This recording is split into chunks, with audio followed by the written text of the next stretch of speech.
નમસ્કાર, અમારી ચેનલમાં આપ સૌનું હાર્દિક સ્વાગત છે. આપણે આજે જઈ રહ્યા છીએ હનુમાનગાળા ગીર. તો ચાલો અમારી સાથે. હનુમાનગાળાનું લોકેશનની વાત કરીએ તો ઉના ખાંભા હાઈવે ઉપર બાબરપરા ગામ છે. ખાંભાથી 10 કિલોમીટર જેવું થાય, ત્યાંથી અંદર છે આવેલું હોય છે. સરસ મજાની હરિયાળી છે અને બધું પ્રકૃતિ સોળે કલાએ ખીલી ઉઠી છે. છતાં એક સરસ મજાનું ગામ આવે છે બાબરપરા, આપ જોઈ શકો છો.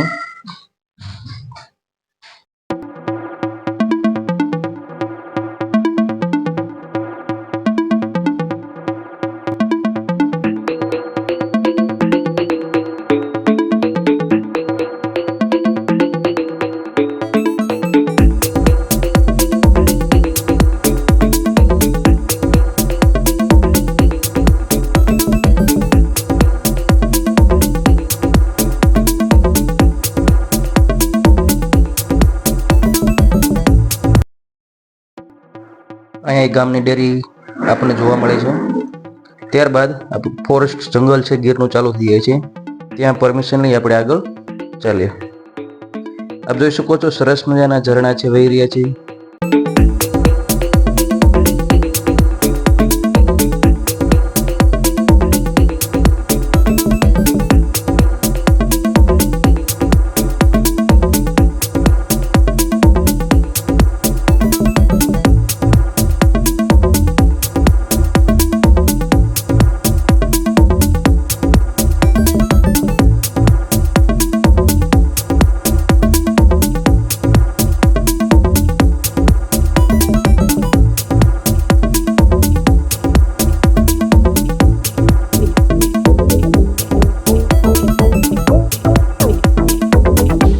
અને લાસ્ટમાં આપણે પહોંચી ગયા છીએ હનુમાનગાળા આશ્રમ, જે હાઈવેથી 5 કિલોમીટર અંદર છે.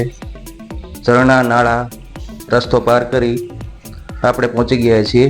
તો આપણે જોઈ શકીએ છીએ કે સરસ મજાના અહીંયા ગાર્ડન છે, બગીચો છે, તેમજ અમુક સૂચના પણ આપેલી છે, કારણ કે અહીંયા ગીરનું ફોરેસ્ટ છે, જેથી અવર જવર પ્રાણીઓ કરતા હોય છે. અહીંથી ચાલીને જવું પડતું હોય છે. 1.5 કિલોમીટર જેવો રસ્તો છે અને ત્યાં ઉપર ગાડી કે કોઈ 4 વ્હીલ જઈ શકે તેમ નથી, જેથી અમે ચાલી અને જઈ રહ્યા છીએ. તમારી નજર પહોંચે તેવડી મોટી ઉપર ભેખડ છે અને ત્યાં જતાં જ સૌથી પહેલાં આપણે કાળ ભૈરવના દર્શન થશે. અહીંયા એક ઝાડ છે, એના ઉપર લોકો સિક્કાઓ છે ચોંટાડી અને પોતાની મનોકામના પૂર્ણ થાય એવું ઈચ્છતા હોય છે. આપ જોઈ શકો છો કેટલા બધા રૂપિયાના સિક્કા છે. અને લાસ્ટમાં આપણે પહોંચી ગયા છીએ હનુમાનગાળા મંદિર. અહીંની પૌરાણિક કથા એવી છે કે વર્ષો પહેલાં આ જે ડુંગર દેખાય છે તમને ભેખડ, એના ઉપર ભેંસ ઉચારતા ગોવાળો. તો એક ભેંસ ઉપરથી પડી જાય છે, પણ આ હનુમાન બાપા છે, હનુમાન દાદા, એની કૃપાથી, એના ચમત્કારથી આ ભેંસને કાંઈ જ થતું નથી અને અત્યારે લાખો ભક્તો છે એ આ જગ્યાના દર્શન કરી અને પવિત્ર થશે. ચાલો આપણે મંદિરના દર્શન કરીએ. જય હનુમાન જ્ઞાન ગુણ સાગર, જય કપીસતી હું લોક ઉજાગર, રામદૂત તુલિત બલધામ, અંજની પુત્ર પવન સુત નામ. હનુમાનજીના દર્શન કર્યા બાદ આજુબાજુની પ્રકૃતિ તમે જોઈ શકો, એકદમ ગાઢ બધા જંગલ છે, બાજુમાં ઝરણા વહી રહ્યા છે. ખરેખર અમને ખૂબ જ આનંદ આવ્યો. જે લોકો પ્રકૃતિના શોખીન છે તેઓ માટે આ સ્થળ બેસ્ટ છે.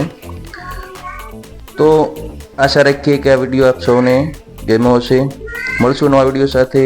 ત્યાં સુધી જય હિન્દ, જય ભારત.